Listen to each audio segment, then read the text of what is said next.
And welcome to another episode of the Two Fans Podcast. I'm your co-host, Joshua Ament. And I'm your other co-host, Ari Jesselson. And today, first of all, I should say that by this time on most days, today's episode would be out. But again, things happen every now and then. Schedules change. And so we have a little evening edition for you guys. And just to make a long story short, I may or may not believe in God anymore, but hey, it's Monday Recap. It absolutely is, man. I feel like we need like some sort of like those 10-second things where it's like the whole week in one 30-minute segment. This is Monday Recap. We need one of those. Yeah, well, don't know if we have the budget for it, but a couple of big things happened this week. Of course, we've had bigger weeks, but I think the biggest story concerns what happened yesterday with the NBA All-Star Game, where we can finally put this saga to rest. Oh yeah, and I just want to say, we were right. You know, Simmons and Embridge, I don't know if you want to talk about it, but they had to get a medical leave because their barber had COVID. And we said this, it's not worth taking the risk. And look what happened now. I mean, yeah, I really going into that day wanted to just be the pessimist and everything was going to work out fine. The NBA knows what they're doing. So I wanted to think so badly. And then, of course, you see just hours before the game, Joel Embiid and Ben Simmons ruled out due to contact tracing. It just shows you we were that close to the NBA's biggest fear coming to reality. Had they played, had the contact tracing continued, then all of the biggest stars would have been contacts, would have had to have some form of isolation. And again, we were hours away from that happening. Yeah, exactly. And going back to that, that's why we saw a dunk contest with only 3 participants, because no one wanted to take that risk. And for the people who stayed home, it paid off a lot. I mean, look what happened now. Who knows who else is going to get contacted with because of Simmons and Embridge? Yeah. Now, fortunately, I will say credit to the NBA for catching it when they did. Fortunately, Embiid and Simmons were not in close contact with any of the other All-Stars, who, by the way, 20 different teams were represented yesterday in Atlanta. So just the scope of what could have been. Again, I will say we're glad that it didn't happen. Another bit of good news from Woj this morning was that pre-game all tests came back negative. So that is certainly good news to hear. Despite that, my last bit of nitpicks, bit of ranting, and we can finally move on to something else for good. 1,500 fans were in attendance. Supposedly a lot of them representing HBCUs. Which, did you really need fans in it? Again, I think the what do you think the 5 most frequent words we've had to say in this show is? Words, I'm not sure, but sayings, we're still in a pandemic. We're still in a pandemic. That's 5. Come on, count them. Yeah, we're still yeah, okay. Hey, the phrase is better. The words aren't. The words aren't as impactful as the entire phrase. You're not wrong on that, but again, there, of course, you have fans there. And didn't Adam Silver say that this event was made for TV only, which would make you think that there would be no fans? again, compared to what could have been, I should say that again, this is a bit of a nitpick. As far as the game itself went, it was pretty one-sided. Team LeBron beat Team Durant by 20 points, which is a far cry from what it was last year and even years before.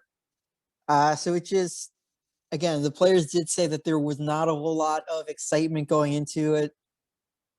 And I will just end with this. It happened. We were over it. We can move on. But was it worth it? Because I don't think it was. Yeah, not at all. And just going to the skills competition is also something more people look forward to rather than the game. It was still kind of lackluster. I mean, the dunk contest, one of the biggest events for the NBA, only had 3 participants. Now, whether you want to judge the actual quality of it, be my guess, but it looks like it really didn't pay off for the NBA. Obviously, they're making a financial gain, but a lot of the reputation is being destroyed since this past weekend. Yeah, absolutely. Um, I'll tell you what. We'll stay in the NBA right now because something else happened. Was it yesterday? This morning? Honestly, it's kind of blends in. It was this Uh, morning, if it is what I think you're talking about. yeah, I think so. So in the past week, the Detroit Pistons at the bottom of the league decided to agree to a buyout with their forward Blake Griffin, and he is now signing with the Brooklyn Nets. Yeah, he signed with the Brooklyn Nets, and he's joining already star casted team with Kevin Durant, Kyrie Irving, James Harden, Spencer Dinwiddie. I mean, that's already a stacked team. It kind of reminds me, and Joe Harris, who is and DeAndre Jordan. I can't forget those guys who are also great players, even great role players, if you will. It kind of reminds me of the Warriors when they built that super team, which had 5 All-Stars. I feel like this is the new super team in the NBA, which I know a lot of us are sick of seeing super teams. That's why we were kind of all excited when Kawhi signed with the Clippers. So every team kind of had like 2 stars per se. Yeah, I will say that as far as I get the sort of name brand star power in it, where the Nets can trot out a lineup. Technically speaking, of Kyrie Irving, James Harden, Kevin Durant, Blake Griffin, and DeAndre Jordan, which in 2014 uh, would have been unstoppable. Uh, Nowadays, though, again, you of course you have the first big three with Kyrie, Harden, KD. But as far as DeAndre Jordan, DeAndre Jordan, of course, he's not the same player he was, and I think the same does kind of go for Blake Griffin too. He's really this year not been anything outstanding, only averaging 12.3 points per game, 5.2 rebounds per game, and zero point 0.1 blocks per game. So those are really not the numbers you would expect from a player who's generally seen as all-star caliber. But he just hasn't been that this year. And you can argue, oh, he just didn't go all out because he's with the Pistons. But the same holds true for last year too. I know he only played 18 games, but it was a pretty similar story. A little bit better, 15.5 points per game, zero point 0.4 blocks per game, and let me see, 4.7 rebounds per game.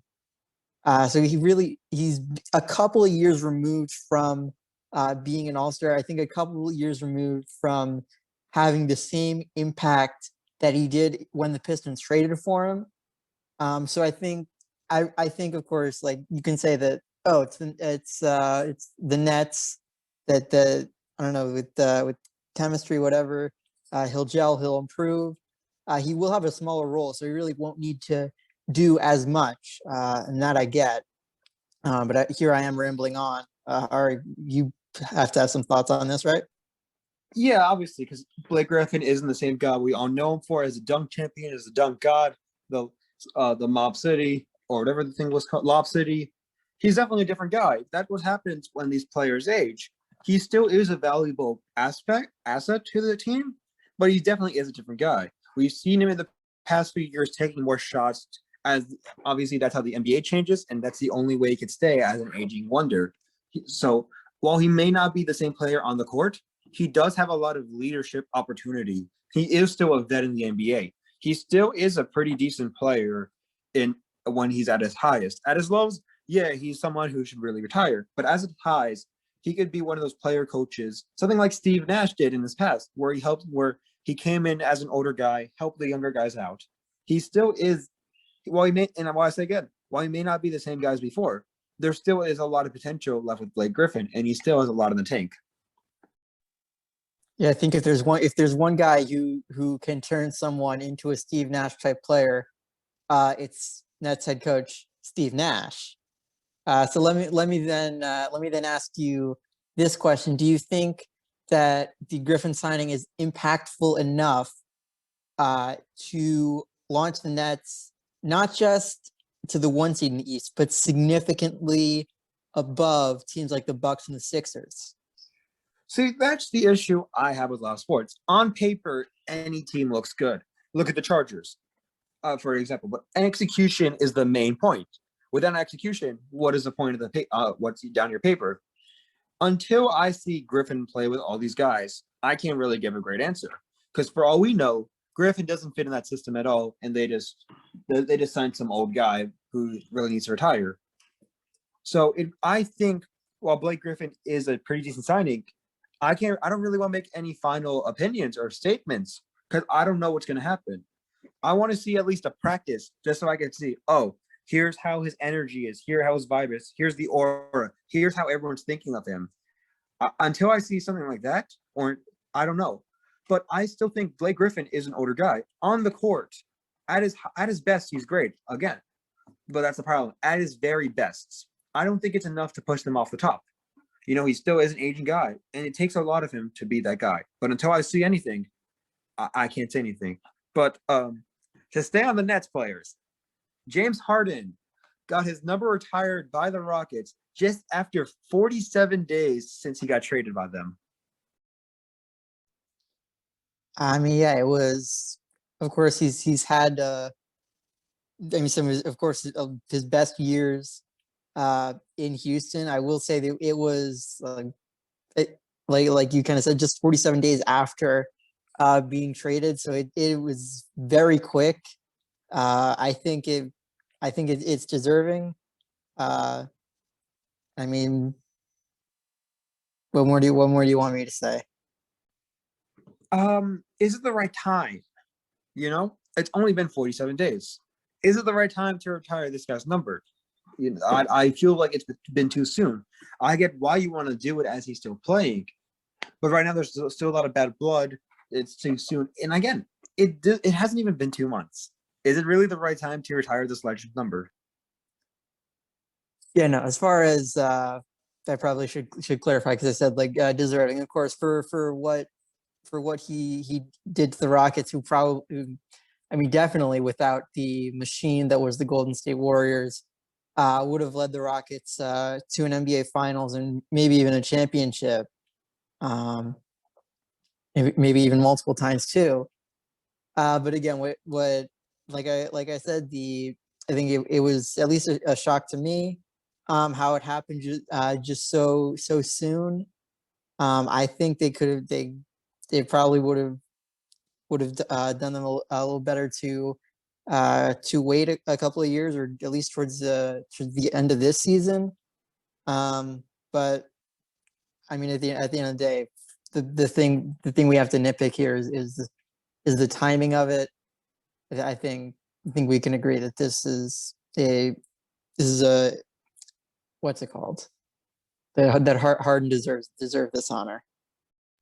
He definitely deserved it. He was a beast in Houston, but I still think it's too soon. They didn't even wait like half a year. It's only been 47 days, but he deserves it at the end of the day. Yeah, I just want to get back to Blake Griffin for one thing. So I just wanted a couple of closing thoughts on that. As far as him, like sort of because some people will probably like want to make a case that oh, with Blake Griffin now the Nets are head and shoulders above the Bucks and the Sixers in the East, and I just don't think that that is exactly the case. Because while Blake Griffin is a good big man, and so that's something that the Nets don't really have so much. With of course you have your big three in Harden, Kyrie, KD. But you really, I feel like in the East, when you have Joel Embiid, Ben Simmons, Giannis Antetokounmpo, you need a big man near that dominance level. And I hope Blake Griffin proves me wrong and ends up becoming as dominant as he was in years past. But I don't see that happening. I have to agree with everything you said. I don't think I could put that in perfectly. All right, so let's move on now to a story continuing to develop even through today in the NFL, not concerning one team, one player, although I would like to focus in on one example. But the league as a whole insiders from the league were expecting this week for there to be a lot of cuts made, and what has ensued has not disappointed. Well, it has disappointed a lot of players who've been released. Some of the biggest names, including Kyle Rudolph, Golden Tate, Desmond Trufant, Thomas Morstead, Richie Incognito, and then also today adds to the list Carlos Dunlap and LaMarcus Joyner. So a lot of new free agents who weren't really expecting it. Yeah, it's been a big week. Obviously, you've had some guys like Kyle Van Noy and Smith, who I want to talk about later. I know we have. Oh yeah, I was the guy. I was sorry. We'll talk about it later. We'll talk about it later because we have a lot to say. But no, yeah, I know. I wanted to bring up Van Noy as the prime example. But go ahead before I do that. Finish your thought. Okay, yeah, it's going to be interesting to see what happens with all these roles. Obviously, a lot of teams want to make cap space, and with the rumors for some teams wanting to get in bigger stars, it really makes a lot of sense. Just going back to Golden Tate, as you said, every Giant from the 2019 free agency that they signed is no longer on that team, which I thought was an interesting aspect, showing kind of how the Giants, where the position is now. But for a lot of these guys, they still have a lot of potential. Jared Cook from the Saints, Kyle Rudolph from the Vikings, Carlos Dunlap to the Seahawks. You still have a lot of these great guys who can still play in the league. And I think it's really going to be interesting to see where everyone goes. I mean, yeah, I think I will start to talk about Kyle Van Noy because for a lot of these other guys, they sign a little more like 2-3 or some sort of long-term deals before last season, before they'd even heard of COVID and the economic downturn that would bring. So it's understandable, at least in some capacity, why owners would want to sort of release those guys and save some cap space there. As far as Kyle Van Noy goes, the Dolphins don't have that excuse. They signed him last year after the pandemic had hit, when everyone is talking about what's going to happen to the cap, what's going to happen to free agency. The Dolphins then signed Van Noy, 4 years, $51 million, what you would think would be locking him up as the centerpiece of that defense. And that defense, which he was the centerpiece of, mind you, was also pretty good this year. Yeah, and they made him a captain last year, and he really tied a lot of what it was supposed to be. And everyone predicted that, oh, he doesn't deserve the contract. He's washed up. The Dolphins are going to be really bad. Their offense sucks. Their defense is trash. But look what they did, especially on defense. I know we talked about Tua being a rookie and how the Dolphins still overachieved for that, but we never give credit to the defense, which really stepped up on their own. And a lot of key aspect of that was Kyle Van Noy. And in my opinion, I think they did him really dirty. Because in a quote by NFL Network's reporter Mike Garofalo, he said, Van Noy said, quote, I am surprised and disappointed in their decision. As a captain, I gave my all to the team. I fought through a painful hip injury during the season, including spending a night in the hospital after a game. I was brought here to be a leader, and I know my teammates looked up to me and respected me. I am looking forward to making impact on my next team on and off the field. End of quote. Now, to release a guy who stepped up in a position after an injury, and I know there's going to be another guy on this list that we talk about like that. I think that's dirty for a guy who proved himself as a winner and as a leader to be playing through or after a terrible injury caused by your team, which I know it's not really a big thing to say, happens all the time, but I still think they did him dirty. He is a good player, and if they could have just reworked his contract. I don't know why they didn't do that. Yeah, absolutely. And I think, again, in terms of the contract itself, it's not like you can make the same excuses you could for Kyle Rudolph or Jared Cook and say, oh yeah, we signed it before the pandemic. We didn't know that the cap was going to go down.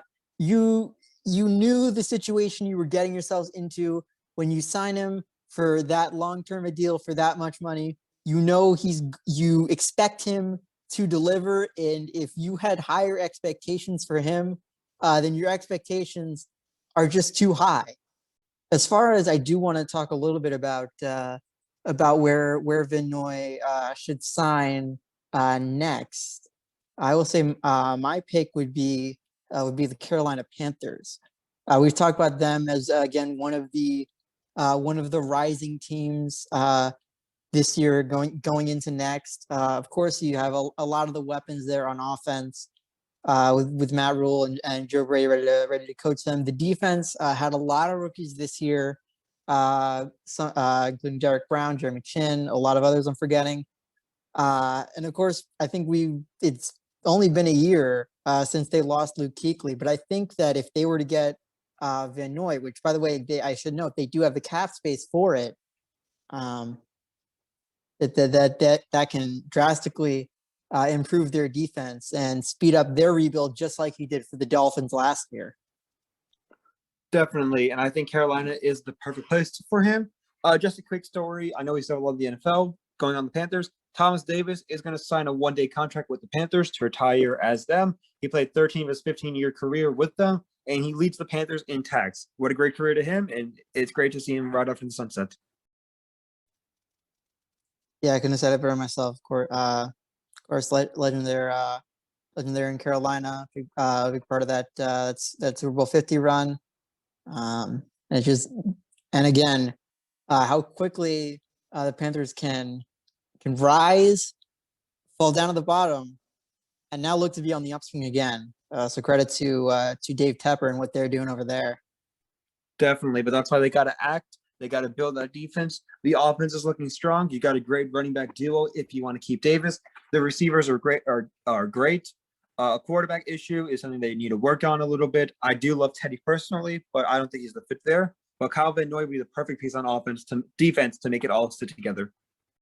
Yeah, definitely. As far as, again, though, when you think of a team, you have the Panthers who are on the rise, and you would have thought that the Dolphins also would be on the rise. And I think losing Van Noy, be it, of course, from on the field, in the locker room, it's going to set back the Dolphins more than people might realize. And as far as just one more thing in terms of the whole cut season, I guess, situation here, just a couple of thoughts on that from the owner's perspective. You knew the cap was going down, and I can understand some of these guys, but the cap also is higher than it was initially expected to be. So is it still warranted this much with all the cuts? And also another thing, that if there's one group of people who I think can afford to lose a little bit during a pandemic, it's NFL owners. Yeah, I couldn't have said it also. And especially with the cap rising, which we did report on a different Monday recap. It's higher than what most teams expected. So for a lot of these cuts, for guys you could restructure their contracts, and for guys who you could just, big pieces, big names who you still need on your teams, it really doesn't make sense. The only thing I like about the Dolphins cutting Kylo Van Noy is that the Jets were my sleeper team for the next year, so this kind of helps them. I mean, it probably helps the Buffalo Bills a little bit more. And all I'm saying is that wild card spot for the Jets is opening up a little bit. The number 2 in the AFC East. But yeah, terrible plan of the Dolphins all together for the Jets. For my prediction, only time will tell. All right, I'm not gonna spend so much of my time going back and what you said. I think you said the Jets would win the division, and here you are trying to dial it back now. No, But I some said, just want to clear my facts. We don't have to talk about this whole. I said this: they can make the wild card, but in the next 2 to 3 years, even 5, they'll win the division. Yeah, someone get the odds of a team making the playoffs once in a 5-year span, because I'm pretty sure they're a lot higher than you might think. Probably Uh, are. Probably are. Wait, Josh, I gotta ask you a question though. Getting off of this topic about Kylo Noy, Jets, all that stuff. The onside kick rule. It's a little bit of a messy one, especially they push them back a little more. Instead of 10 yards, it's 15. So there's a whole mixed bags of what's going to happen. By any chance, did you hear what the Eagles proposed as an alternative? oh, is this the 4th and 15? Because I absolutely despise it. Yeah, it is the 4th and 15th. So for anyone who doesn't know, teams will get the ball 4th and 15th in their own territory. If failed, defense takes over in the opponent's territory. My issue with this is that in 2020, an onside kick had a success rate of 4.5%. A 4th and 15 had a success rate of 12.9%. I mean, my thing is this happened, of course. I mean, the onside kick success rate has gone down a lot since they added in new rules to the kickoff where you can't get a running start. And that generally was made to prevent high speed collisions when you're talking about a normal kickoff. I feel like you could reverse that to some extent just for the onside kick. You can get like a 2-step running start or something along those lines, and that would make it at least a little bit more similar to like 2015, 2016 onside kick rates, which again are not good, but they're not supposed to be good. While at the same time, they're still doable. Exactly. And that's the thing I feel like most teams don't understand. They're not supposed to be a 50-50 shot. It's not supposed to be you get it, or sometimes you get it, sometimes you don't. It's really about skill, aggressiveness, and those stuff like that.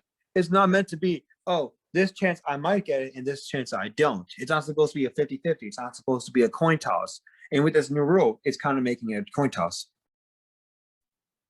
Yeah, and I feel like especially like now that you see more so with offensive minded teams dominating the league, you can see how teams like the Chiefs and the Packers would just absolutely exploit this and take advantage. And I think even if it does pass,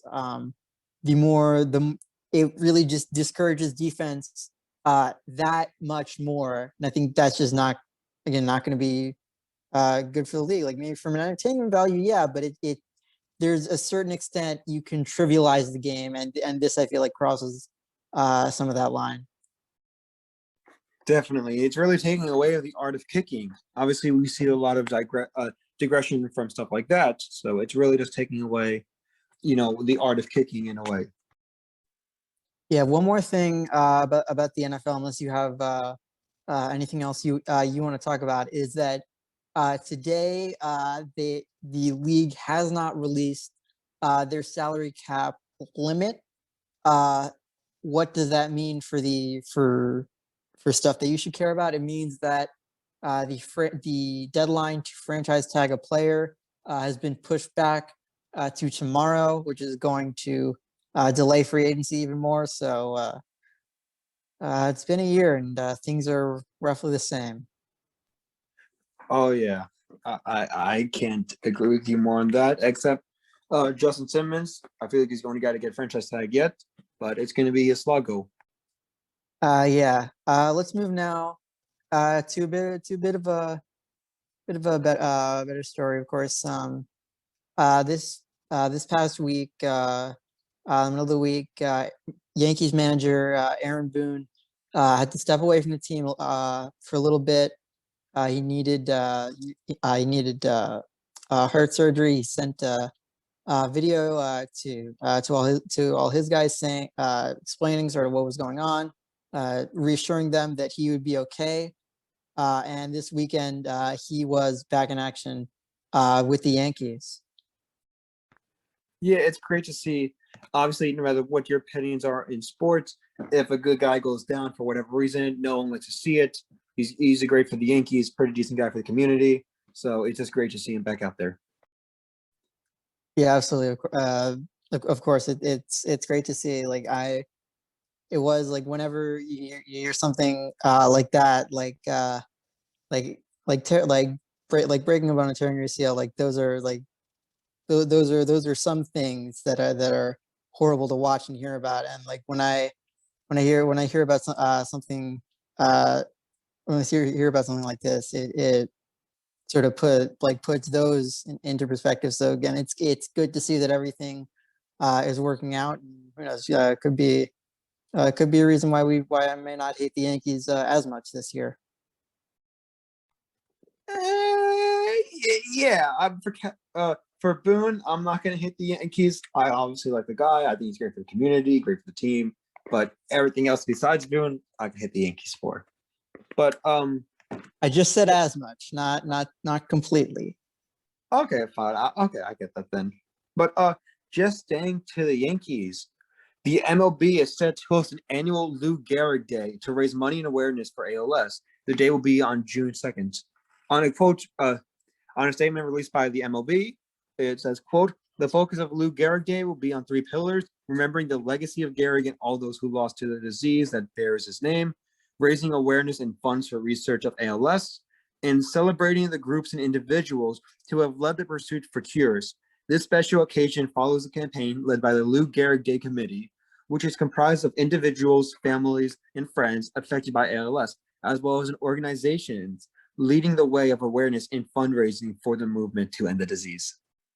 Yeah, it's great the MLB is doing this, not just honoring one of the greats of the game in Lou Gehrig, but also to raise awareness money for ALS research and treatment.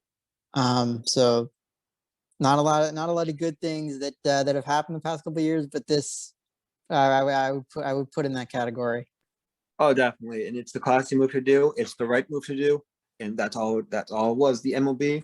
Well, a lot of the higher ups have been controversial, hated, and for obvious reasons that are correct. This is one thing you can't hate for them, and it is the classy move, and it was the right thing to do. Yeah, definitely. I think there's one last thing with baseball. Both Chicago teams, the Cubs and the White Sox, announced today, or at least it was reported today. I'm not sure if they actually announced it. That they plan to, both of them, have fans on opening day at 20% capacity. And I mean, with what we opened up with the All-Star game, we're still in a pandemic, that this really is about as tone deaf goes. I know fans were allowed in Wrigley, not in Wrigley last year, but in the Wrigley rooftops, which I was hesitant on then. Could see how it's a little bit better than having fans in the stadium itself. This seems to be having fans in the stadium itself. I can't really say. Of course, I know they say they want to keep it socially distant. How much can you really enforce it in a stadium and enforce it well? I just think I'm not fully on board with it. Yeah, and 20% is still a pretty large number. I get stadiums opening up, and I have to admit, opening up a baseball stadium would be the most plausible from any of the sports in the hot outdoor weather when it's an open area. But 20% is still a large margin right now, especially what we're going through now. on March 13th, only a few days away, it will mark 1 year since schools had a quote unquote regular experience. I remember that because Friday the 13th and we had a history test. But it's almost been a full year since COVID locked down everything. Opening up at 20% right now is such an idiotic thing to do. And if you want to open up at 10% and go up by the fives. Go from 10%, see how that goes for a month, open up 15, see how that goes, open up at 20. But opening up at 20, which will seat over 8,000 fans, isn't a right call. You can't enforce social distancing. It is really not a right call on the Chicago team's part. Yeah, I will also say again with two owners who are pretty notorious among Chicago, and the Ricketts and the Reinsdorfs, for being pretty cheap even among owners. So that just tells you that I can't necessarily say that I'm surprised by this, but that's not to say that I'm not disappointed, because I absolutely am. Yeah, it just wasn't the right call. The numbers are too large on both how many people they want to open and the COVID affected rate. If you want to open back up, open up in small margins and see how that goes. But right now, this wasn't the way they should have done it. All right. Now, once again, I just want to take a little bit of time to remind everyone that yes, we here, Two Fans Podcast, are not perfect. We make mistakes, and I just want to cover a couple of mistakes that I made last week. I was lucky enough to have caught. First of all, I mentioned in our Monday recap last week with Patrick Kane. I had said that Keith Tkachuk was number 5. Excuse me, I mentioned he was number 9 in points among Americans. He is actually ranked number 5, probably soon to be number 6 when Kane surpasses him. But that's not the point. I just wanted to clear that up. One more thing is that I'd said Isaiah Thomas was drafted in 2013. He was the 60th pick of the 2011 draft. And I'm perfect as usual. So no, I made a lot of mistakes. What's it called? I know there's a lot of names I mispronounced. I know there's a lot of things I sped up or didn't pronounce correctly. And if I'm going to say all the names, we'll be here for too long. But yeah, we're just humans at the end of the day. We make mistakes, and we'd like you to call us out on it. Don't be ashamed if you do. Don't be embarrassed about it, because we want to better ourselves, and we want your experience to be a little better. All right, and I am not going to try to start an outro with forgetting something, because I remembered this time that we had mentioned last week that we made it. We collabed an episode with our friends over at Water Cooler TV. That episode was released on Friday, so we'll put their links in the description so you can check them out. Not just the episode with us, but also if you feel like that kind of format, some of the other episodes that they have.